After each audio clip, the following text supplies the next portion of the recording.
Welcome to Contemporary Calgary. It's a pleasure for me to welcome you this afternoon, and it's great to see so many of you participating on such a beautiful Saturday in March with 18 degrees Celsius outside. Thank you for joining us. Before we get started, I'd like to take this opportunity to acknowledge that we are on the traditional territories of the Blackfoot people and the people of Treaty 7 region in southern Alberta. The Sea of Calgary is also home to Métis Nation of Alberta, Region 3. We're here today to participate in a panel discussion surrounding our When Form Becomes Attitude exhibition that opened on Thursday night. And we're pleased to welcome our panelists this afternoon. Noah Bronstein, the curator of the exhibition, is a curator and writer based in Toronto. She has contributed to such publications as Prefix, Photo, Border Crossings, C Magazine, After Image, the Journal of Media Arts and Cultural Criticism, and the Journal of Curatorial Studies. Maria Flavia Litwin holds a BFA from the Ontario College of Art and Design and a master's degree from York University in Toronto.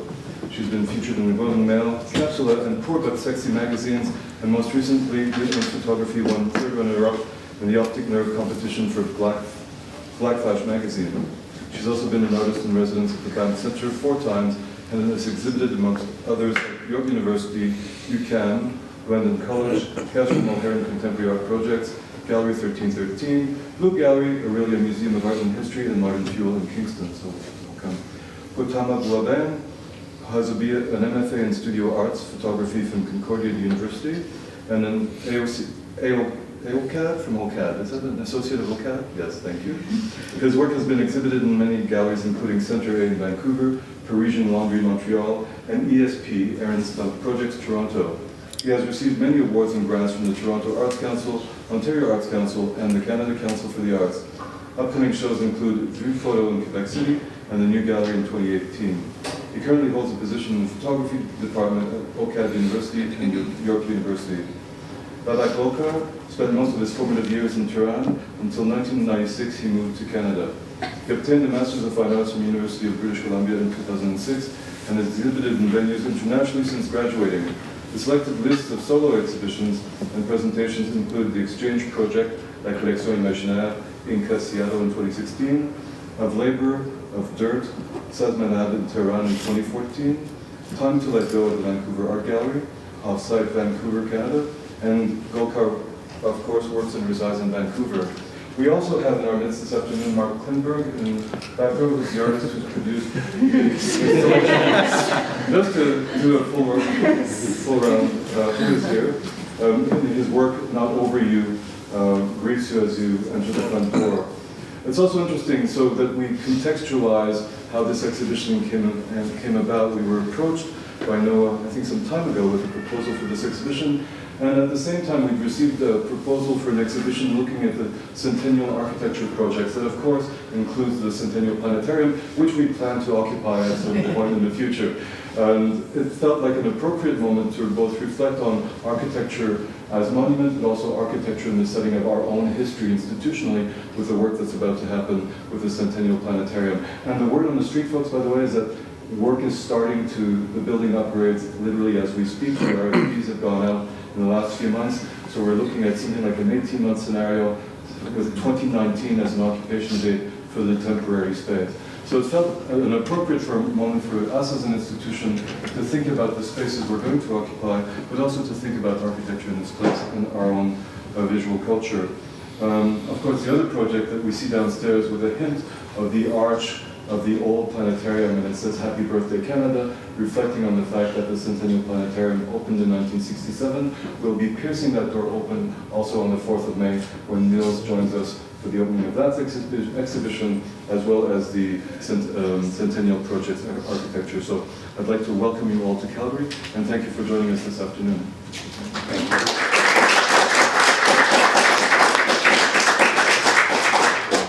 Thank you so much for that introduction, and thank you to all of you for joining us today. I just want to start by thanking Contemporary Calgary and everyone for supporting this project and being so gracious and generous in helping realize this exhibition and supporting us in all of the many ways that you have, so thank you. Just in case you haven't had a chance to maybe read about the exhibition downstairs, I'm just going to provide a very brief intro, and then we're going to get to chatting and then open it up to questions from you at the end. So this exhibition, When Form Becomes Attitude, really, should I speak up? Is it loud enough? If you could. Yeah, speak up. It's glitchy. I will just try to project. Just bring that a little closer to yourself. So when form becomes attitude, points towards this question: what is the political life of a building, site, or monument? And this question is sort of unfolds through considering the role of monuments or concepts around monumentality in constructing cities, nations, and ideologies. And within this exhibition, monument is meant to be understood in the broadest possible sense. So a site, a building, a place, a historic marker. But the artworks within the exhibition kind of push beyond a very traditional or staid definition of what a monument can be. Each of the artists within the exhibition helps us think of monuments not as kind of pointing to a particular history or offering a one-to-one unidirectional relationship to one particular past, but instead allow us to also reflect on monuments as they enable us to take our current and contemporary kind of socio-political temperature. So the artworks in the exhibition raise further questions around how monuments serve as architectural or materialized devices of resistance, performance, or subversion, and also raise kind of further questions around how monuments interact with larger discourses around globalization, gentrification, politicking, and of course, power struggles and power structures. So, by way of a first question for everyone, you all sort of play with or deal with overt or subtle humor in your work, or kind of playful gestures, or maybe even the absurd. So I'm just wondering what this openness to a humorous approach allows you to do, or what kind of spaces it opens up for you in your work within this exhibition, or more generally in your practice. So, Cody, might you want to start, maybe? Sure. I just want to say thank you to you first for curating the show, and I'm grateful to be a part of it with such great artists, with Maria and Babik and everybody else. And thank you to Contemporary Calgary, Nate, Wendell, Pierre, and Stephen, and you guys for coming, and for the weather being so great. Yeah. Most importantly, yeah. Humor. I think humor for me is an easy entry point into making work that's more accessible. I think that humor can be very subjective in terms of the way that we approach it. I don't know, I feel like in the past I've used myself as a tool to sort of like self-reflect and sort of make fun of myself in some sort of way. But I'm always really interested in how we sort of restrict and position ourselves within the frame of the camera, and how funny that can be in terms of the way that we see ourselves, and sort of reflecting back and forth on that. So yeah, that's how I sort of view humor. Yeah, and maybe we'll just move down the line. I mean, maybe Sure. humor isn't exactly the right word to talk about your Or work, satire, or satire. yeah. Exactly. I would also like to thank Noah and the institution for having us here. It's a great honor to be here, despite some of the challenges that we had getting the work here, my work. And it's really great to meet you guys in person, and everybody else that I had a chance to meet actually over the past couple of days in Calgary. I look at humor in a couple of different ways. One is in terms of a coping mechanism. It's an automatic reaction to a certain event or certain events, and it just comes out as something funny. So that in relation to absurdity, it's like that. And I used to employ it a lot for my works until very recently that world became so absurd that you didn't need it in the works. You just walk on the street and you just experience it. You don't need art to kind of reflect that it's there. One thing that I read a while ago by, I think it was Simon Critchley who wrote on humor, and he said the act of opening your mouth and laughing, it's a physical and metaphorical entry point for something to enter your body. So once I am faced with a work of art or anything else that has that sense of humor, as soon as my mouth opens up, I'm receptive to it. Therefore, layers can be sort of peeled away, and other things I can be receptive to it. So I use it as a hook. I call it a hook. It's one of the first hooks that I use often in my work, and a lot of times it works. Sometimes it just stops at humor, and I'm happy with that. Sometimes people dig in more and peel more, and happier. Yeah, that's the thing though with humor is that we don't want to make pieces that are just a one-liner. You want to sort of Exactly. have context and add layers to it so Yeah. it can be interpreted in different ways. So I think that's really important. Yeah. Good. Yeah, so that's me for now. I'd also like to say thank you. This has been an incredible experience. I think Calgary's got a wonderful institutions and wonderful people in the arts community. So thank you very much, and thank you, Noan. Thank you, guys. I like to use humor because it allows for a certain playfulness. I feel that when I try to use logic or some more rigid forms of investigation, what happens is that I already set out with a kind of a fixed professional mind. Whereas when I open it up to humor, I allow for playfulness and a beginner's mind. And that really allows for an unpredictable investigation. And this is something that excites me because, well, I get engaged, and my hope is that it's in the same way that the audience will get engaged, because it's not predictable. Just a follow-up question to Maria. So you've had some difficulty in the past that sometimes your kind of humorous gestures have been misinterpreted as being disingenuous in a way, or poking fun, or so I'm just wondering about if you worry about or think about that possible mistranslations of using humor, and I guess I would also open that up to you both as well. I used to be a little concerned about it. There have been projects that I've made where people felt like I was mocking other people, or and what I wanted to find out is for myself in terms of the accusation was, I should explain, the accusation was that I was being insincere in my artwork because I had based an art persona for myself on a bunch of statistics that I had analyzed. And so everybody kept on addressing this notion of sincerity in artwork and whether or not I was being sincere. And if I wasn't being sincere, that was basically meant that I was not a good artist. And so I wanted to kind of figure that out for myself. So what I did do is I decided to cry twice a day for a span of a month, either by using acting techniques or by putting Tiger Balm in my eyes. And I recorded that, and it's called Crocodile Tears. And I recorded it without actually making any note of whether I was being sincere or insincere. Because what was interesting to me is to see if that actually mattered to me at all. After sort of editing the whole video, I realized that it really didn't make a difference to me because it wasn't about me. I'm not interested in having my art practice be a form of self-help. I'm more interested in the audience and the relationship and the discussion that my work can generate. No, yeah.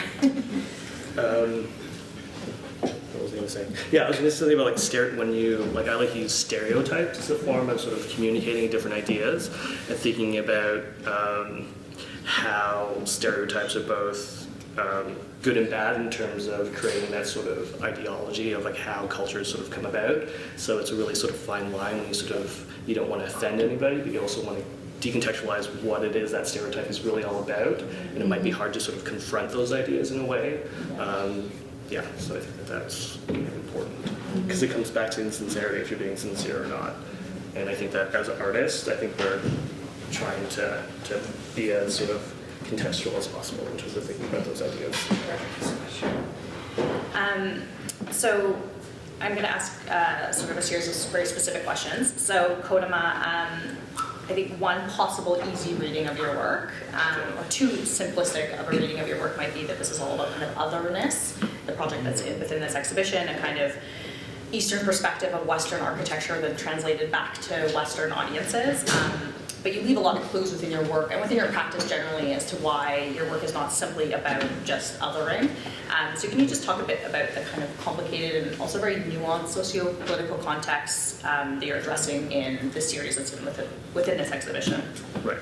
Okay, so the body of work downstairs is called Follow Suit, which I shot in 2011. I was in Beijing for 6 weeks documenting a suburb north of Beijing called Zhuzhun. which is a replica of Orange County, California. I came across this article written by Elizabeth Rosenthal in 2003 from the New Yorker about this suburb, and I became really interested in it. And I wanted to go and document the fake Orange County, and then go and shoot in the real Orange County. And I've never been to either of those places. And talked about how my recollection of Orange County was through the television drama, the OC. So there's all these different layers. And I'm really glad the OC came up today. Yeah, so I think there's a lot of ideas in terms of, like, even in the theme song to the OC, it's sort of like California, here we come, right back where we started from, and there's something cylindrical about that in terms of thinking about why they would want to create the suburb. But at the same time, I was also photographing the theme park, The World, which was built in 1993, which is sort of like miniature replicas of all these different monuments around the world. And it was interesting how it's used as like a educational learning device for people who aren't able to travel.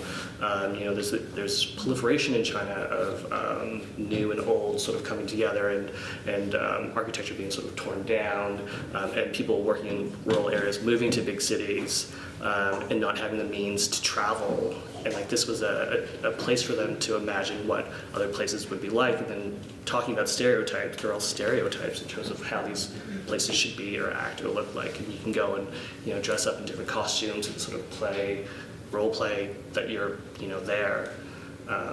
It's funny though, because when I was there, it was so hot. The only people that were sort of in the theme park were people taking wedding photos. So just sort of like people posing. So really awkward, fun. I'm just like, yeah, that's what it is. So, yeah, I think there's a lot of other ideas that sort of open up in terms of the socio-political reality of what was happening there. Well, in relation to that, I have a little anecdote to tell. Orange County, China seems pretty suitable for bringing up Baghdad, California. I'm not sure how many people in the audience know about this, but when Bush sort of decided to get rid of evil in Baghdad, a Hollywood producer collaborated with the military in the States, and they literally built house by house. They replicated the neighborhood of Baghdad in Northern California, and they called it Baghdad. And they didn't stop there because they wanted to practice insurgency, face-to-face insurgency. So they transplanted that neighborhood completely. They migrated every person in that neighborhood to Baghdad, California. They became automatic citizens of the United States, and they were subject to insurgency practice. Yeah, and it was directed or operated by this Hollywood director. I'm not sure if it's still operating. I'm not sure if those citizens are still real citizens or fake citizens, but it just talks about the absurdity of what is actually happening, and the limited amount of vision that goes into these kinds of monuments, essentially. Yeah, I thought I just wanted to share that because when I found out, I was just shocked. And I had a friend who was doing research in San Diego University, and she managed to get a permission to go in, and walked into this guy's office, and this guy right out of a Kubrick movie just comes in, and he just points to this suit, like an army suit, that's in a frame hanging in his office, and he said, that's Saddam Hussein's. And that's the relic that this is the first thing that he would say, essentially, to someone. And then they kicked her out because they realized what she was doing there. But yeah. So just shifting gears a tiny bit. So Maria, I'm just hoping you can talk about, by way of an introduction to your project, just give us kind of a general sense of what your project's about, but also I'm really interested in the fact that your work is very research intensive, but the research is the work. So just if you could talk a bit about your process and also your interest in data collecting as a kind of sort of now become a major part of your practice, and where this has kind of come from for you. and where it's led you. The project that you see here at the gallery is basically an investigation into what the average Calgarian monument looks like. And as Noah had mentioned, we went for a very broad understanding of what a monument is. So it includes parks and benches and historical buildings, as well as some public art, most of it. The way that the categories presented themselves fall into, I'd say, a few chapters. So I was interested in their location. I was interested in their size. I was also interested in knowing what materials they were built from. And the other two were, what is it exactly that we're seeing, and what is the actual, let's say, conceptual content of the monuments that we have in Calgary. And the way that it sort of evolved is that I kind of had to look at the monuments to be able to even designate certain columns. In that investigation, I mean, I ended up going down several different avenues where all of a sudden, you know, I was checking out TripAdvisor ratings and comparing them to Google ratings of different monuments and seeing like what that does. I mean, there's a certain I don't want to call it failure, but there's an inherent flaw in data collecting which fascinates me because it shows the biases of the person, of the statistician, as well as what it is that you're trying to discover. And this kind of inherent flaw excites me in a way because it sort of opens up another dialogue that can be open about what it is that, you know, that this mode of operations can provide. But the biggest question was for me, what is it that a young country like Canada in Calgary want to commemorate? And that was basically the work. And I guess the reason why this is important, and this is where the humor gets less humorous, is that I strongly believe in what Timothy Snyder said, which is that the symbols of today are the reality of tomorrow. And so that was the beginning point. And you were surprised too, right? Was that a lot of the findings of sort of collating all this information and collecting all this data, and you were quite surprised at some of the findings? Yeah, absolutely. There was a lot of interesting things. I had no idea that there were so many parks in Calgary that commemorate certain things. It was also interesting to start looking at bridges as monuments, and which bridges are monuments, which ones aren't, which skyscraper can be a monument, which one isn't. And so the sheer fact of data collecting starts opening up these conversations. I mean, I had categories like whether the monuments were modernist or postmodern. Those categories ended up going out the window because they weren't relevant to the research. So that was kind of interesting. The other kind of funny data detail is that visual artists were very much a part of the makers, but so are architects. So that's also a very interesting thing, that it's not always a visual artist that creates a monument, that it could be a team of engineers and architects and maybe one visual artist.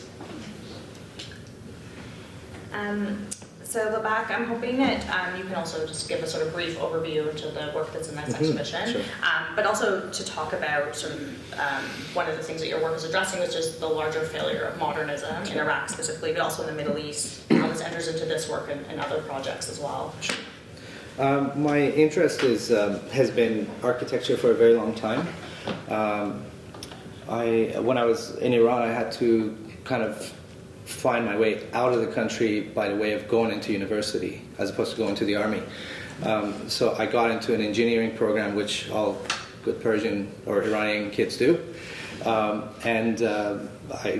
basically partied for a whole year and came out on research. So I really didn't know what to do for a very long time, and I knew I didn't want to do engineering. I arrived in Calgary in '96, not being able to speak a word of English, and I knew I didn't want to be here, so I moved west, learned English, and then I moved to. I also knew I didn't want to pass those very tedious English exams. So I was born in the States and never lived in the States. So I figured out if I go down to Seattle and I have enough vocabulary, they wouldn't even question me. And that's exactly what happened. So I got into university in Seattle. and I started an architecture program, thinking, it's a respectable, field, and I actually like it. I like drafting. I didn't realize how long it was, and I'm very lazy, so I didn't want to spend 8 years of schooling and another 6 years to get a signature, and I decided to kind of shift from this new thing that was called design. I'd never heard of design. And from there I took a course in ceramics, and I just loved ceramics, dropped out of school, became an apprentice to a ceramic artist in Seattle, and then I moved back to Vancouver, got into Emily Carr, and I became an artist.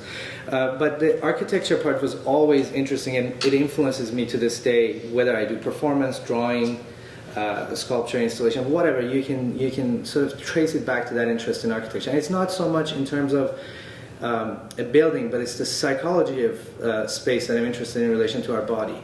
A very simplistic sort of look at architecture is that if we decide to go to that room, architecture actually tells us how to do it. We cannot go through this wall. It dictates our movement. So social movement is actually, to a certain degree, dictated and controlled by buildings, by architecture. And post-French Revolution, you see that cities, newer cities, they have a slightly different angle. They have a slightly different ideology to them in terms of development. Whereas you had a square in old Europe, and everything kind of was connected to another square, and now you don't have a square. One of my arguments in Vancouver is that we need to have a public square. Foot of Vancouver Art Gallery is not public square.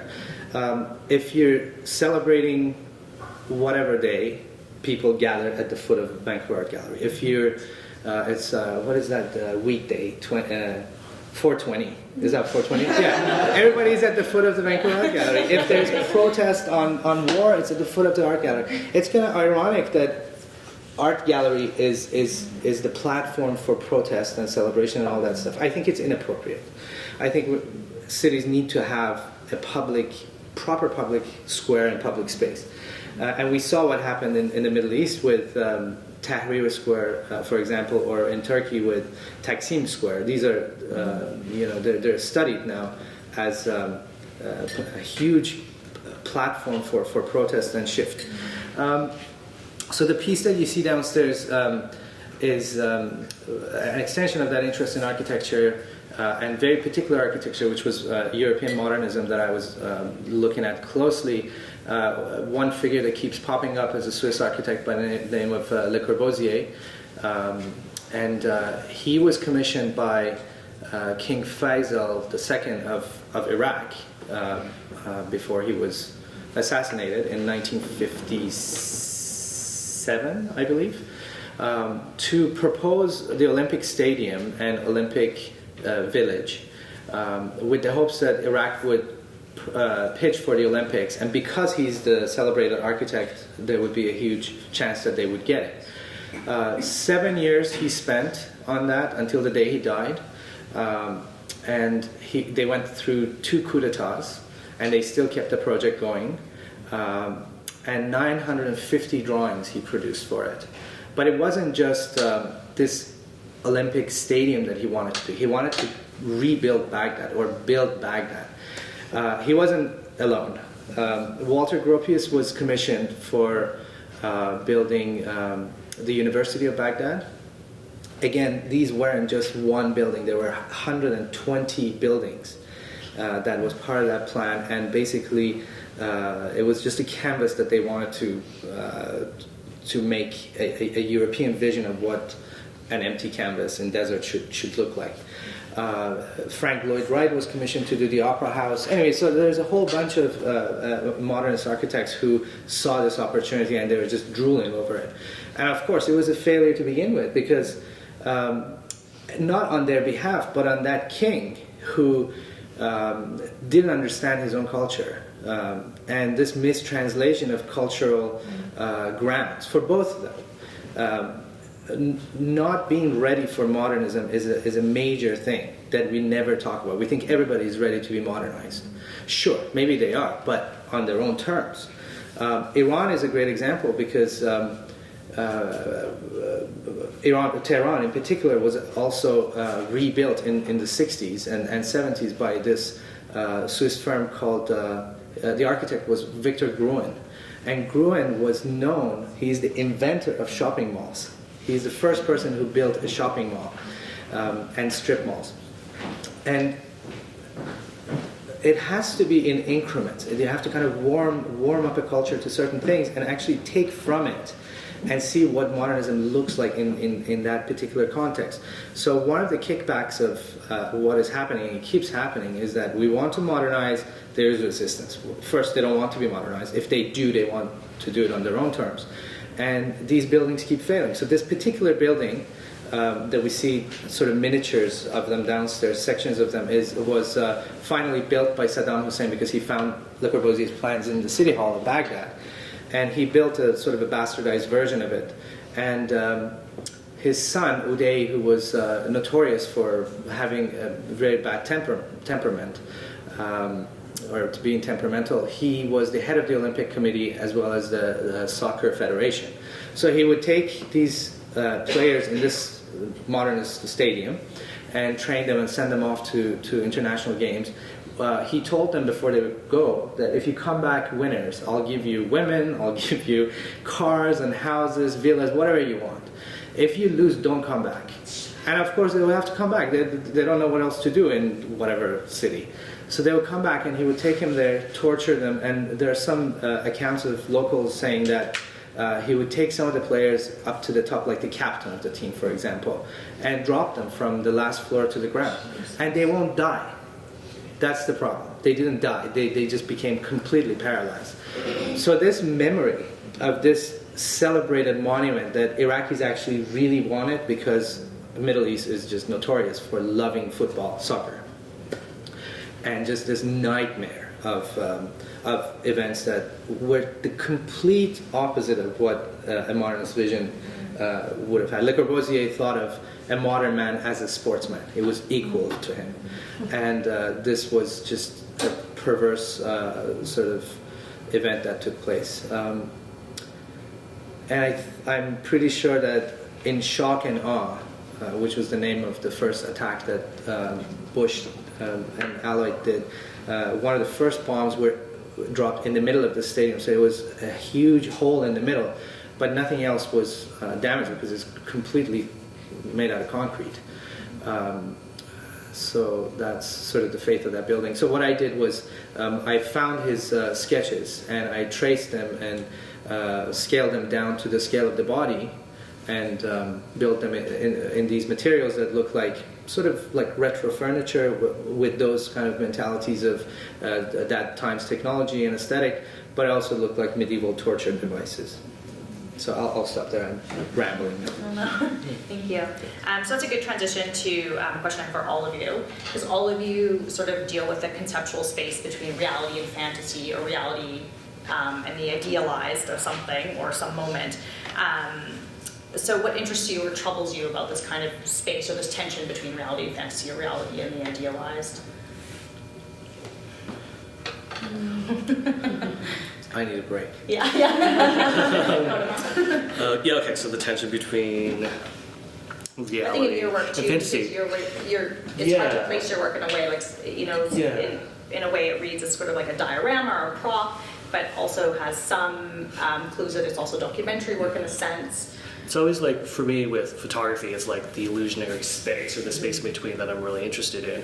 When I show the Follow Suit series, it's sort of like, okay, where are you situating yourself? Are you in California, or are you in China?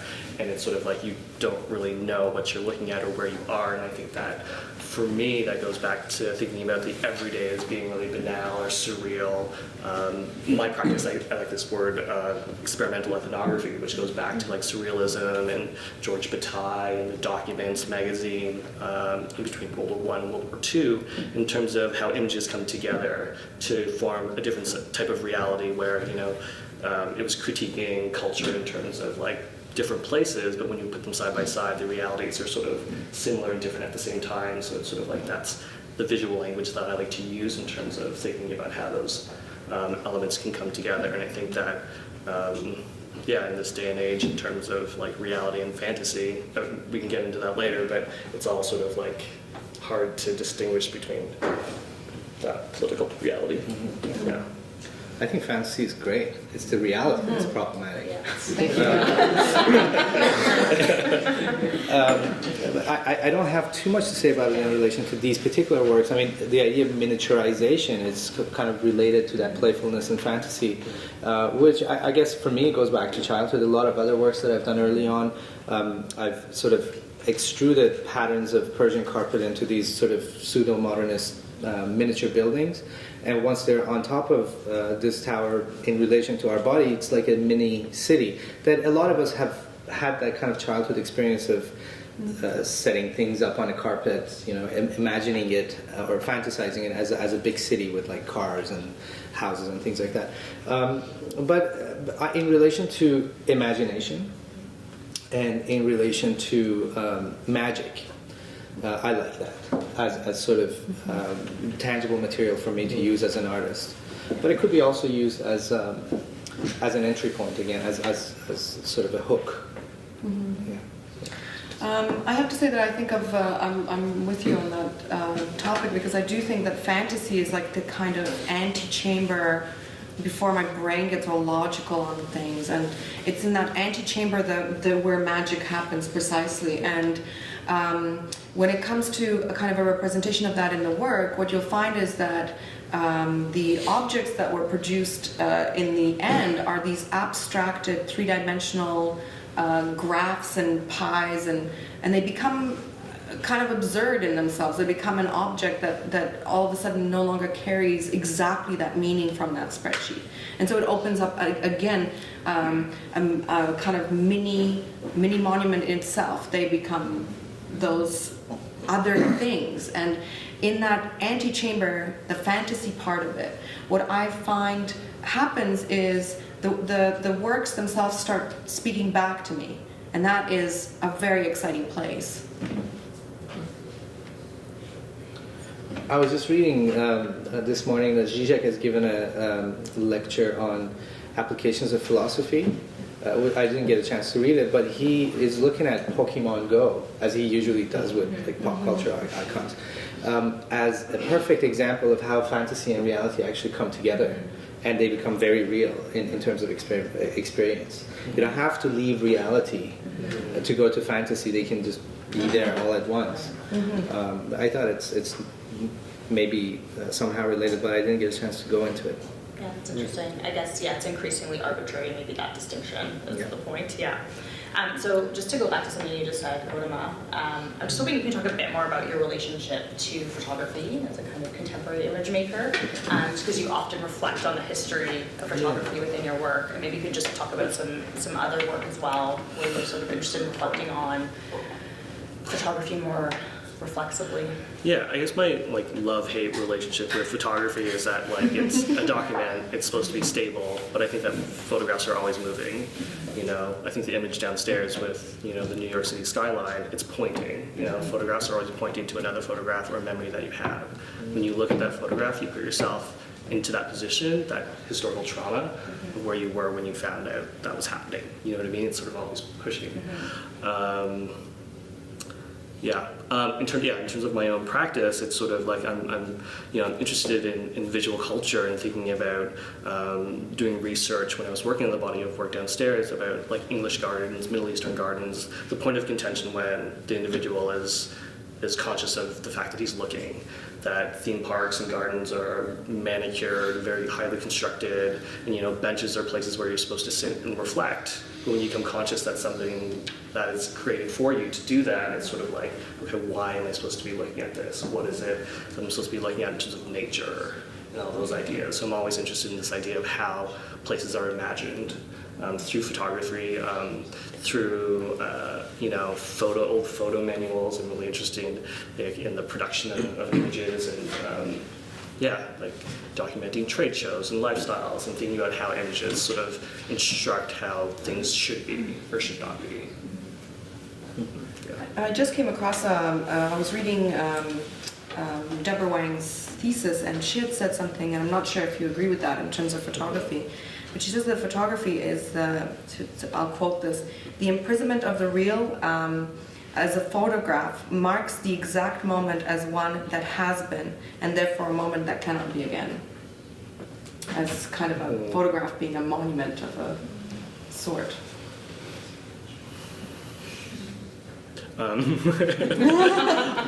Yeah, I mean, I think about how photography circulates in this day and age. I think about how people, especially with social media, how people sort of like position themselves or how they imagine themselves to be and how ridiculous that is.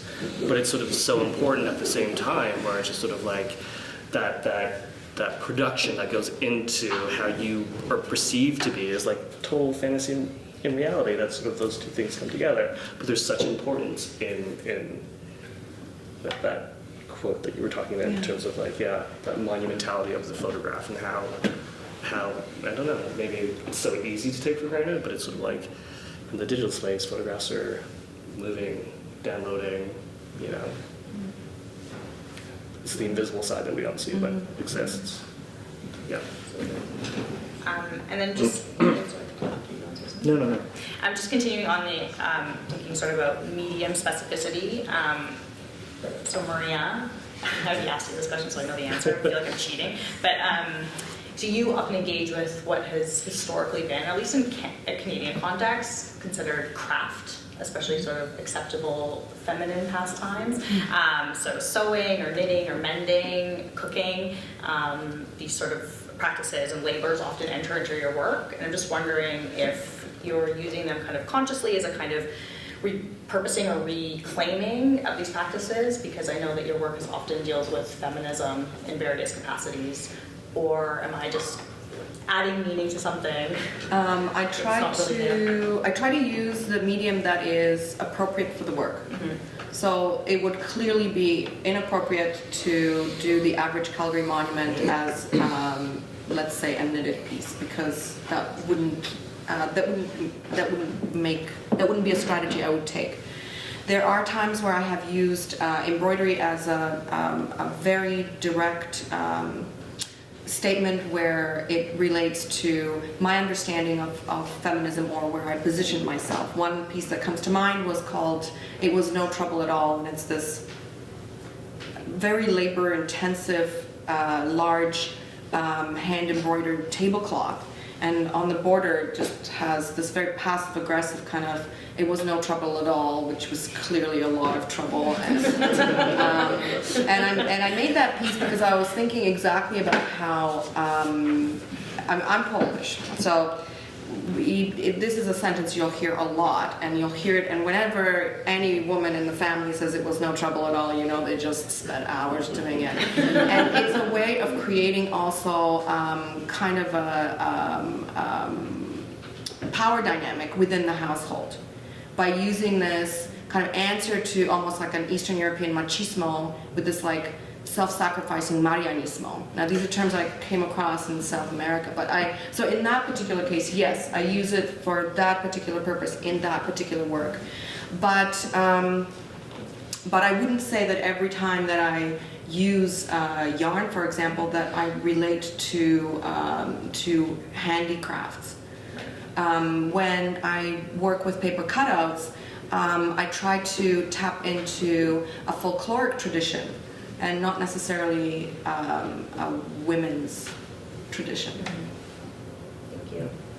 And then Babak, I'm hoping you can, maybe we can talk a bit about your ceramic work as well. So I'm just hoping you can talk about Time to Let Go, because I think it deals with a lot of issues that are pertinent to this exhibition in terms of kind of power structures and power relationships, which I guess will come out in what you talk about. I'm just interested in how this idea came to be and then how it actually functioned as a project.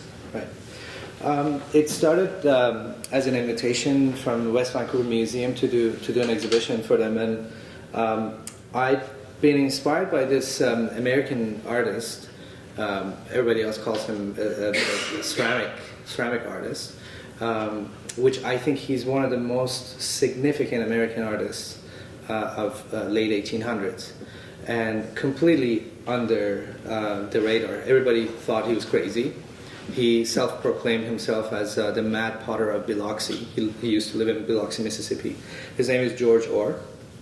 And the guy was crazy, but in an incredible fashion, and enormous amount of creativity, and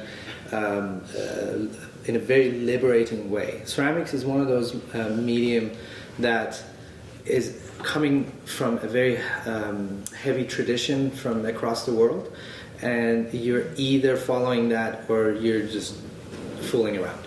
And I really like what he did. He produced, over his lifetime, he produced thousands of ceramics. None of them are the same. They are extremely thin. We call them paper thin. And because of that thinness, he would be able to collapse them in a controlled way. So they look like failed pots because they collapse. But try to repeat that. It's impossible. It's impossible. But then there is invention of photography and introduction of photography at that time to this to America. And he finds this device in front of him, and he just starts performing. He doesn't pose. He just stands on his head with like pots on his legs and on his hands, and he had a massive mustache, like one of those twirly ones, and he would push everything to one side, mimicking wind in front of the camera. It's incredible. His sense of humor is incredible, and I guess he was a regular at the local brothel house, and he would make them ceramic tokens, which are so funny. They're hilarious. But the guy, from the documents that we have, he must have been really well read. I mean, he quoted Khayyam, which is from my country. He's a very well-known Persian poet from 14th century, and he would quote him. Like in Biloxi, Mississippi. Still, if you go to Biloxi, Mississippi, people probably don't know Persian poetry, but this guy knew. So it was sort of an extensive investigation into his work and why everybody considered him a failure.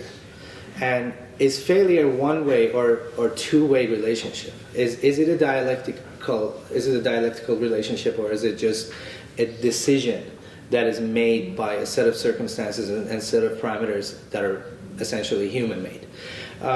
So from there, I wanted to, and I had stopped making ceramics in 2002. When I was introduced to conceptual art, I just dropped it out, and I said I would not come back to it until I have a proper idea for it. And this was the first time in 2014 that I had an idea for it.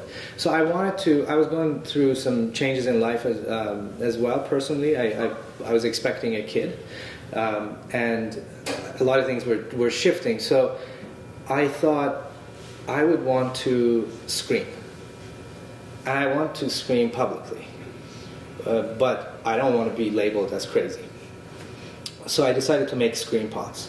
And part of the problem that I had with ceramics was surface treatment. You always had to consider surface treatment and function. Mm-hmm. So if those two are not there, you're really not a ceramicist. So I kind of got around it by not surface decorating these pieces of terracottas at all. And they were small. They're from this size to that size. And so I kept them raw, but they're fired to proper temperature. And the function was that you would hold it to your mouth and you would scream your lungs out, and it would muffle your sound. So if I would scream here, technically you shouldn't be hearing me, even though it's in a public situation. But more importantly, another invitation came right after from the Vancouver Art Gallery to do a public art installation. They were really interested in this aspect of it as a public thing. And I decided to kind of go big. So we made 6-foot long pods on brick platforms in a very public space in the middle of downtown Vancouver, surrounded by, well, it's a part of Shangri-La building, but it's right in the middle of the financial district. So around tax time, a lot of people were actually using it very, very happily. And ironically enough, there is a, I'm sorry to be using this, there's a fucking Trump Tower in front of it now. And they were building it back then. So some of these pods were actually directed. So if you would stand and scream, you would be oriented towards it. And I was really interested in public art and monument as a platform, not as a passive thing. There are a lot of public art.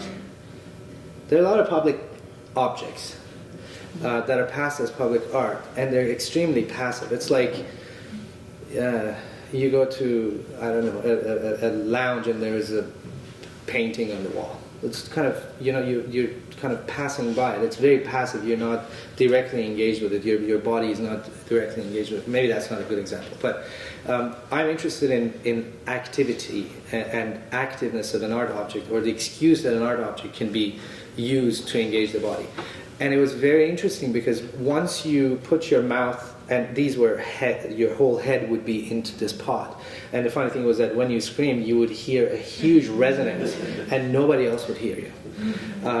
But you kind of, it looked like the pod is eating you, or you're coming out of it. So it became kind of one, and they're very organically made. Like they look very organic. So it looks like intestines or sort of super organic, anyways. And it was called Time to Let Go. So the issue, it was very well received. I don't say it just to brag about it, but it was genuinely well received by all sorts of audiences, also wedding people.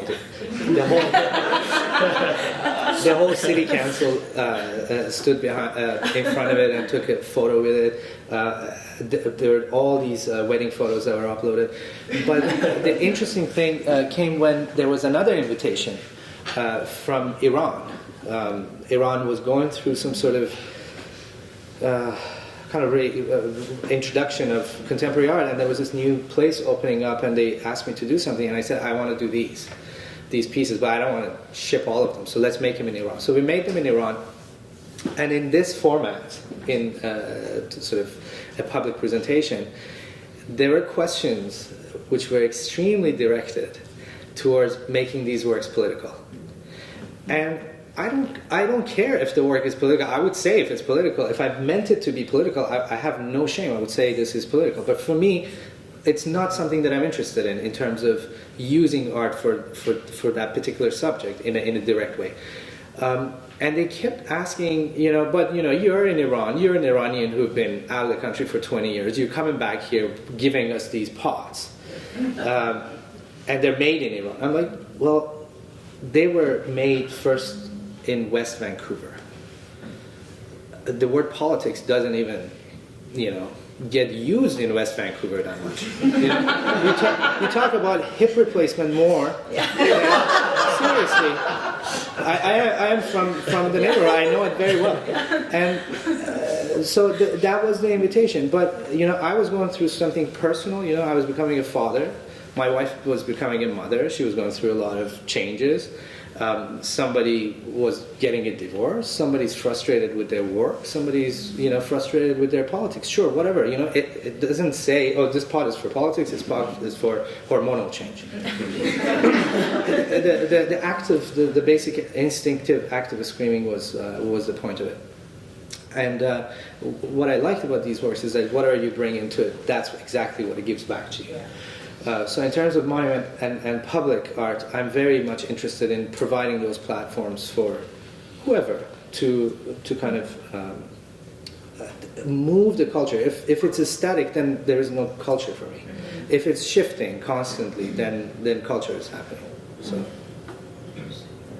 And you touched on something really important that I want to bring up, which is the idea of failure, because I think you all address failure in your work in different ways, whether it's the failure of monuments to kind of deliver on their promises or do what we want them to do, or the failure of the artwork itself to really especially in terms of data collecting, to actually kind of fulfill its promises as an art form itself.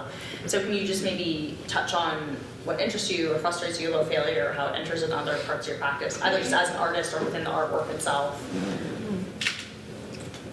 I think we tend to think of things as being successful or failed. Right. And you know, what's the difference between successful or failed strategies? Maybe that's a question that I'd like to raise, because I don't think of failure as a negative outcome necessarily. I think of failure as it's not goal oriented all of a sudden. So the work then becomes non-goal oriented. It becomes about the exploration. It's not seeking an answer. It's seeking to inspire conversation. So I'm not sure if that answers your question. Yeah, I'm thinking about how failure is funny. It's a part of life. You know, things that we do, things that we say. Yeah, I think we're raised to always succeed in some sort of way, and I think it's hard to fail, but through the process I think is really important in terms of figuring out what it is you're trying to get at. And I think that through art making, like I did this body of work where I was really interested in broken pieces of wood that karate students needed to break to get to their next level, how it had so much significance one moment, then after it's broken it's gone again. But there's something so absurd in that in terms of competition, and I think that with the show too, there's a lot of things that reference sport and like progress. So yeah, failure can be humorous. Yeah. I've been thinking about this, and I'm not sure if I have a good grasp of it, but I think it's a human thing. Like a dog doesn't go like, oh fuck, I pissed on my owner's face. I failed. I'm not going to fail again. And I think, so tracing that idea, I was thinking therefore it's a rational thing. Like we rationalize it, and because we have intellect. When intellect is disappointment, which is linked to ego. When my ego is hurt, I have a sense of not being good enough, and I've failed. So if ego comes down, maybe I'm going to try this. If ego comes down, maybe that becomes sort of irrelevant. I think that's a nice place maybe to open it up to the audience. To get away from our egos to yours. So we'll leave it there and maybe just open it up to questions from you. Anyone? Yes. I'm not sure what your name is, sorry, your name. So can you just explain a little bit more on what you mean by the symbols of today are the reality of tomorrow? Yes, absolutely. I'm reading this book. It's called On Tyranny, 20 Lessons from the 20th Century. And it's by Timothy Snyder. And he proposes that and gives gives many examples, but one that sticks out in my mind is how as the Soviet Revolution happened, one of the things that started happening was that posters were portraying wealthy peasants as pigs. Now, in a rural environment, that means that you dehumanize these people and basically allow for violence against them. The first political act after having these posters be visible all around was to annex properties, farmland from rich farmers. And eventually it led to the whole so initially it was said, oh, the poorer farmers will get some of that land. In the end, what the Soviet regime did was to take all of the land away from all of the farmers. And in fact, between 1930 and 1936, execute millions of them. So this almost, offensive, benign poster ends up having these crazy consequences in the future. So that's what I mean by that. And if you look at what it is, what symbols there are visible to you here in Calgary, like how does that inform what's going to happen in the future? How's that going to inform your reality tomorrow?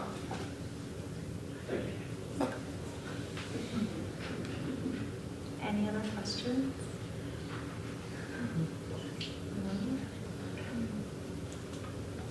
All right, so we'll be around if anyone wants to chat, but thank you so much for coming, really appreciate it. And thanks again to Contemporary Calgary for everything. Thank you. Thank you.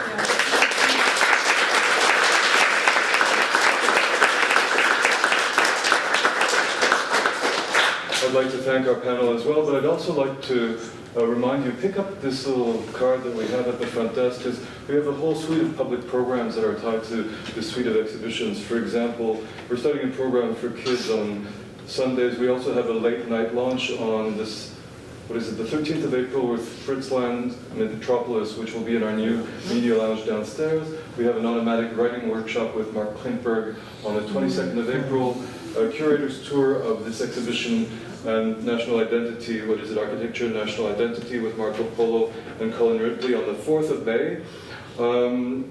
Also another Contemporary Kids and Late Night Urban Utopia films on the 7th of May. So pick up the card. It runs right through till the end of July. A whole suite of programs and activities for you to enjoy and join us. So thank you for being here this afternoon. And Cafe Klatch is still serving coffee at the Black, and there's refreshments as well. So thank you. Enjoy the rest of the afternoon. Thank you.